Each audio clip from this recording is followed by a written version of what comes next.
নমস্কার বন্ধুরা, medicine in চ্যানেলে জানাই আপনাদেরকে স্বাগতম। বন্ধুরা, আজ ফলিট্রেক্স 10 mg ট্যাবলেটের কাজ এবং পার্শ্ব প্রতিক্রিয়া নিয়ে বিস্তারিত আলোচনা করব। তাই ভিডিওটি শেষ অবধি অবশ্যই দেখবেন এবং চ্যানেলে নতুন হয়ে থাকলে চ্যানেলটিকে সাবস্ক্রাইব করে নেবেন, যাতে ওষুধ সম্পর্কে সঠিক তথ্য সবার আগে আপনারা পেয়ে যান। ফলিট্রেক্স 10 mg ট্যাবলেট এটি তৈরি করেছে ইপকা ল্যাবরেটরিজ লিমিটেড।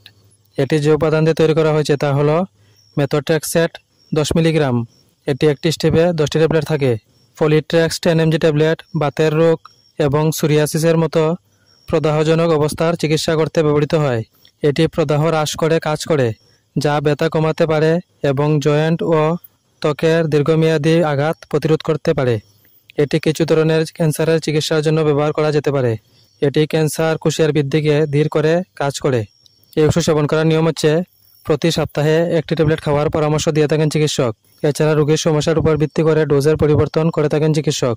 এই ওষুধ গর্ভবতী মহিলা এবং স্তন্যপান করান মহিলারা সেবন করার আগে অবশ্যই চিকিৎসকের পরামর্শ নেবেন। এই ওষুধ সেবনে সাধারণ কিছু পার্শ্ব প্রতিক্রিয়া দেখা দিতে পারে। তা হলো পেটে ব্যথা, বমির ভাব বা বমি, যোনিতে রক্তপাত, চামড়াতে ফুসকুড়ি, ত্বকের লালত্ব ভাব এবং যোনির সংক্রমণ।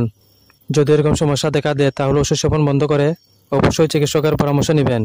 বন্ধুরা, ভিডিও ভালো লেগে থাকলে লাইক, কমেন্ট, শেয়ার অবশ্যই করবেন। ধন্যবাদ।